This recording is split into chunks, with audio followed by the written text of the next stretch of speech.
Assalamualaikum warahmatullahi wabarakatuh. Kembali lagi di channel saya Irwan Hadiwardana. Di dalam kesempatan kali ini saya membahas tentang penalaran. Penalaran adalah proses berpikir yang bertolak dari pengamatan indera atau pengamatan empirik yang menghasilkan sejumlah konsep dan pengertian. Dalam penulisan paragraf ada dua pola penalaran yang biasa digunakan, yaitu pola penalaran induktif dan pola penalaran deduktif. Yang pertama, penalaran induktif. Penalaran induktif adalah suatu proses penalaran untuk menarik kesimpulan berupa prinsip atau sikap yang berlaku umum berdasarkan fakta, asumsi, atau andaian yang bersifat khusus. Penalaran induktif ini berpangkal pada empiris untuk menyusun suatu penjelasan, teori, atau kaidah yang berlaku umum. Hal yang umum itu berupa generalisasi, simpulan, atau rempatan. Paragraf berikut ini menunjukkan penyimpulan berdasarkan fakta. Paragraf 72. 2 tahun terakhir ini, tepatnya sejak suaminya meninggal dunia, Nyai Rosi sering sakit. Setiap bulan ia pergi ke dokter untuk memeriksa penyakitnya. Harta peninggalan suaminya semakin menipis untuk membeli obat dan biaya pemeriksaan yang tidak bisa ditanggung. Akses serta biaya hidup sehari-hari bersama 3 orang anaknya. Apalagi ketiga anaknya masih memerlukan banyak biaya untuk sekolah. Anak sulung dan adiknya masih kuliah di sebuah perguruan tinggi swasta, sedangkan anak bungsunya masih duduk di bangku SMA. Sungguh berat beban hidup Nyai Rosi. Ada 3 jenis pengambilan simpulan berdasarkan penalaran induktif ini, yaitu dengan analogi, generalisasi, dan hubungan kausal sebab akibat. Yang pertama, penalaran induktif analogi. Penalaran induktif analogi adalah proses penyimpulan berdasarkan kesamaan data atau fakta. Analogi dapat juga dikatakan sebagai proses membandingkan dua hal yang berlainan berdasarkan kesamaannya. Kemudian berdasarkan kesamaannya itu ditarik suatu simpulan. Dengan kata lain, analogi merupakan suatu proses yang bertolak dari peristiwa atau gejala khusus yang satu sama lain memiliki kesamaan untuk menarik sebuah simpulan. Titik tolak penalaran ini adalah kesamaan karakteristik di antara dua hal sehingga simpulannya akan menyiratkan bahwa yang berlaku pada satu hal akan pula berlaku untuk hal lainnya. Dengan demikian, dasar simpulan penalaran ini merupakan ciri pokok atau esensi dari dua hal yang dianalogikan. Contoh paragraf 73. Dalam riset medis, para peneliti mengamati berbagai efek dari bermacam bahan melalui eksperimen binatang seperti tikus dan kera, yang dalam beberapa hal memiliki kesamaan karakteristik atau antinomis dengan manusia. Dari kajian itu akan ditarik simpulan bahwa efek bahan-bahan uji coba yang ditemukan pada binatang juga akan terjadi pada manusia. Yang kedua, penalaran induktif generalisasi.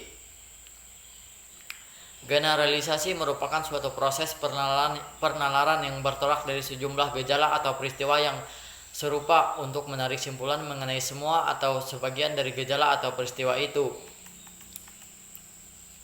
Jumlah data atau peristiwa khusus yang dikemukakan harus mencukupi dan dapat mewakili. Generalisasi diturunkan dari gejala-gejala khusus yang diperoleh melalui pengalaman, observasi, wawancara, atau studi dokumentasi. Sumber data itu dapat berupa dokumen, statistik, kesaksian, pendapat ahli, dan peristiwa-peristiwa di sekitar kita, seperti politik, sosial, ekonomi, dan hukum. Dari berbagai gejala atau peristiwa khusus itu, orang membentuk opini, sikap, penilaian, keyakinan, atau perasaan tertentu. Generalisasi dibedakan dengan generalisasi sempurna dan generalisasi tidak sempurna. Dalam generalisasi sempurna, seluruh fenomena menjadi dasar penyimpulan itu diselidiki. Generalisasi semacam ini memberikan simpulan yang sangat kuat. Sementara itu, generalisasi tidak sempurna merupakan generalisasi berdasarkan sebagian fenomena untuk mendapatkan simpulan yang berlaku bagi fenomena sejenis yang belum diselidiki. Contoh paragraf 74. Pemerintah telah menjadikan Pulau Komodo sebagai habitat pelestarian komodo. Di ujung kolon, Banten, pemerintah membuat cagar alam untuk pelestarian badak bercula 1. Selain itu, sejumlah undang-undang dibuat untuk melindungi hewan langka dan dari incaran pemburu. Banyak cara yang telah dilakukan pemerintah untuk melestarikan hewan-hewan langka. Contoh paragraf 74 dapat dikategorikan sebagai generalisasi sempurna kualitatif. Data dan fakta yang menjadi dasar pengambilan simpulan diselidiki dan benar bahwa keadaan atau peristiwa yang terjadi di kawasan-kawasan yang dimaksud dalam paragraf itu benar-benar ada dan nyata. Sementara itu, pada paragraf 75, simpulan diambil berdasarkan jejak pendapat. Hasil jejak pendapat yang mengambil sampel dari beberapa orang dari beberapa komponen masyarakat dijadikan sebagai alat untuk mengambil simpulan. Paragraf 75. Beberapa waktu yang lalu, sebuah lembaga survei mengadakan jajak pendapat kepada berbagai kalangan masyarakat guna menanggapi rencana kenaikan BBM. Hasil jajak pendapat tersebut menyatakan bahwa 70% pengemudi tidak setuju, 25% menyatakan setuju, dan 5% tidak menjawab. Sebesar 60% ibu rumah tangga menyatakan tidak setuju, 27% menyatakan setuju, dan 13% tidak menjawab.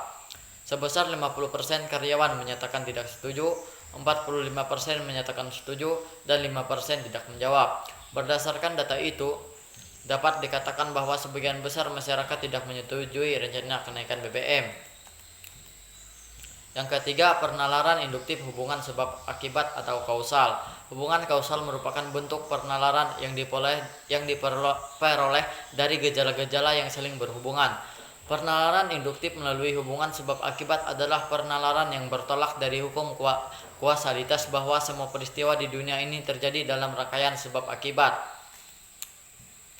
Di dunia ini tidak ada suatu kejadian pun yang muncul tanpa penyebab dan tidak ada satupun gejala tanpa sebab.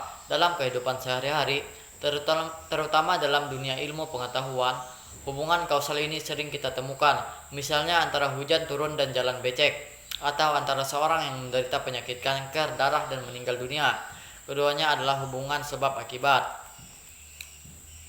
Dalam kaitannya dengan hubungan kausal ini terdapat 3 hubungan antar masalah, yaitu sebab akibat, akibat sebab, dan akibat-akibat.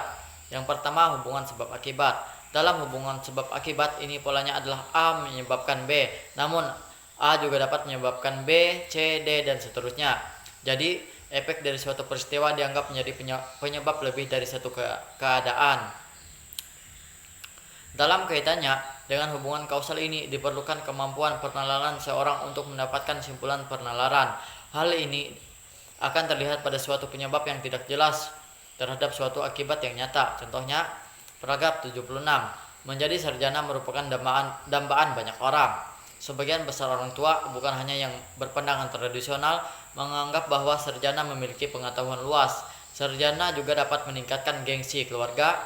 Dengan menjadi sarjana, seseorang akan lebih mudah mendapatkan pekerjaan. Orang yang bergelar sarjana diyakini hidupnya lebih layak. Yang kedua, akibat sebab. Hubungan akibat sebab merupakan kebalikan dari hubungan sebab akibat. Dalam hubungan akibat sebab ini, suatu keadaan atau kondisi merupakan akibat dari serangkaian atau berbagai peristiwa. Hubungan akibat sebab ini dapat kita lihat pada peristiwa. Misalnya, seseorang yang pergi ke dokter merupakan akibat dan sakit menjadi sebab. Dalam penalaran akibat sebab ini, peristiwa sebab merupakan simpulan. Contoh, paragraf 77. Dewasa, ini kenakalan remaja sudah menjurus ke tingkat kriminal. Remaja tidak hanya terlibat dalam perkelahian biasa, tetapi sudah berani menggunakan senjata tajam. Remaja yang telah kecanduan obat-obatan terlarang tidak segan-segan merampok, bahkan membunuh. Hal itu selain disebabkan oleh kurangnya perhatian dari orang tua, juga disebabkan oleh adanya pengaruh dari lingkungan masyarakat serta pengaruh televisi dan film. Pada contoh paragraf 77 tersebut, 3 kalimat terdahulu merupakan akibat, sementara itu yang menjadi sebab dari munculnya permasalahan adalah pernyataan dalam kalimat akhir, yaitu hal itu selain disebabkan oleh kurangnya perhatian dari orang tua, juga disebabkan oleh adanya pengaruh dari lingkungan masyarakat serta pengaruh televisi dan film. Pernyataan yang merupakan sebab tersebut sekaligus merupakan simpulan. Akibat-akibat. Dalam hubungan akibat-akibat, sebuah peristiwa atau keadaan langsung disimpulkan akibat yang ditimbulkannya. Seseorang langsung menghubungkan peristiwa tersebut dengan peristiwa atau kejadian yang mengakibatkannya meskipun tidak disebutkan dalam pernyataan. Dengan kata lain, dalam penalaran ini suatu akibat sudah menyiratkan penyebabnya. Suatu kejadian atau peristiwa yang merupakan akibat langsung disimpulkan pada suatu akibat yang lain. Contoh paragraf 78. Sepulang dari menghadiri undangan, Pak Joni melihat tanah di halamannya becek. Pak Joni langsung menyimpulkan bahwa kasur yang dijemur di belakang rumahnya pasti basah. Dalam kasus itu, penyebab tanah di halamannya becek tidak ditampilkan, yaitu hari hujan. Yang kedua, penalaran deduktif. Penalaran deduktif merupakan proses pengambilan simpulan berdasarkan hal-hal khusus. Proses penalaran ini disebut deduksi. Dalam penalaran deduktif ini, simpulannya dibentuk dengan cara deduksi, yaitu dimulai dari hal-hal umum menuju ke hal-hal yang khusus atau yang lebih rendah. Dengan kata lain, proses pembentukan simpulan deduktif tersebut dapat dimulai dari suatu dalil atau hukum menuju ke hal-hal yang konkret. Penarikan simpulan secara deduktif ini dapat dilakukan secara langsung dan secara tidak langsung. Simpulan tidak langsung ditarik dari satu premis atau pernyataan. Contoh, semua ikan berdarah dingin. Premis, sebagian yang berdarah dingin adalah ikan, itu simpulan. Contoh tersebut merupakan salah satu bentuk pengambilan simpulan berdasarkan satu premis. Sementara itu, suatu simpulan tidak langsung ditarik dari dua premis, yakni premis pertama yang bersifat umum dan premis kedua yang bersifat khusus. Dalam penarikan simpulan secara tidak langsung ini diperlukan adanya satu premis yang berupa pengetahuan umum yang sudah diketahui oleh semua orang, seperti semua manusia akan mati dan semua sarjana adalah lulusan perguruan tinggi. Ada dua jenis penalaran deduktif dengan penarikan simpulan tidak langsung, yaitu silogisme dan entimen. Yang pertama, silogisme digolongkan sebagai penyimpulan deduktif tidak langsung. Dalam silogisme ini, penyimpulan pengetahuan yang baru diambil secara sistematis dari dua permasalahan yang dihubungkan dengan cara tertentu. Silogisme disebut juga cara menarik simpulan dari premis-premis umum dan khusus. Dalam silogisme ini, suatu proses penalaran menghubungkan dari dua proposisi atau pernyataan yang berlainan untuk menurunkan sebuah simpulan yang merupakan proposisi yang ketiga. Proposisi merupakan pernyataan yang dapat dibuktikan kebenarannya atau dapat ditolak karena kesalahan yang tergantung di dalamnya. Silogisme adalah rangkaian tiga pendapat yang terdiri atas dua pendapat dan satu simpulan. Tiga pendapat dalam silogisme adalah premis mayor, premis minor, dan simpulan. Premis merupakan proposisi yang menjadi dasar bagi argumentasi. Premis mayor mengandung tem mayor dari silogisme yang merupakan generalisasi atau proposisi yang dianggap benar bagi semua unsur atau anggota kelas tertentu. Premis minor mengandung term minor atau tengah dari silogisme dan berisi proposisi yang mengidentifikasi sebuah kasus atau peristiwa khusus sebagai anggota dari kelas itu. Simpulan adalah proposisi yang menyatakan bahwa apa yang berlaku bagi seluruh kelas akan berlaku pula bagi anggota-anggotanya. Silogisme dibedakan atas tiga macam, yaitu A. Silogisme kategorik, B. Silogisme hipotesis, dan C. Silogisme alternatif. Silogisme kategorik adalah silogisme yang sama proposisinya mempunyai proposisi kategorik. Silogisme ini terdiri atas tiga proposisi. Silogisme ini terdiri atas tiga proposisi. Tiga tem, subjek, predikat, dan tem penengah. Dan simpulan konsolusi yang disebut setelah premis-premisnya. Dalam silogisme kategorik ini ada hal yang mesti diperhatikan. Dua permasalahan baru dapat ditarik simpulan apabila ada tem penengah yang menghubungkan keduanya. Tanpa tem penengah, simpulan dari dua permasalahan tersebut tidak dapat diambil. Silogisme hipotesis merupakan silogisme yang premis mayornya berupa keputusan hipotesis dan premis minornya merupakan pernyataan kategoris. Contoh premis mayor, jika hari ini tidak hujan, saya akan ke rumah paman. Premis minor, hari ini tidak hujan. Simpulan, saya akan ke rumah paman. Silogisme alternatif merupakan silogisme yang premis mayornya berupa premis alternatif. Premis minornya membenarkan salah satu alternatif dan simpulannya menolak alternatif yang lain. Contoh, premis mayor, Bambang berada di Bandung atau Semarang. Premis minor, Bambang berada di Bandung. Simpulan, jadi Bambang tidak berada di Semarang. Dalam ketiga jenis silogisme, kebenaran simpulan diterima apabila premisnya diterima. Yang kedua, entimen. Entimen adalah perkenalan deduksi secara langsung yang premisnya dihilangkan atau tidak diucapkan karena sudah sama diketahui. Dengan kata lain, entimen merupakan suatu proses penalaran dengan menghilangkan bagian silogisme yang dianggap telah dipahami. Contoh, premis mayor, semua orang ingin sukses harus belajar dan berdoa. Premis minor, Lisa ingin sukses. Kesimpulan, Lisa harus belajar dan berdoa. Di dalam paragraf, bentuk penalaran deduktif selalu diawali oleh pernyataan umum yang merupakan kalimat topiknya. Kalimat topik itu kemudian diikuti oleh kalimat-kalimat penjelas yang berupa data atau fakta dalam bentuk ciri-ciri, gejala-gejala, atau fenomena khusus. Contoh paragraf dengan penalaran deduktif adalah sebagai berikut. Paragraf 79.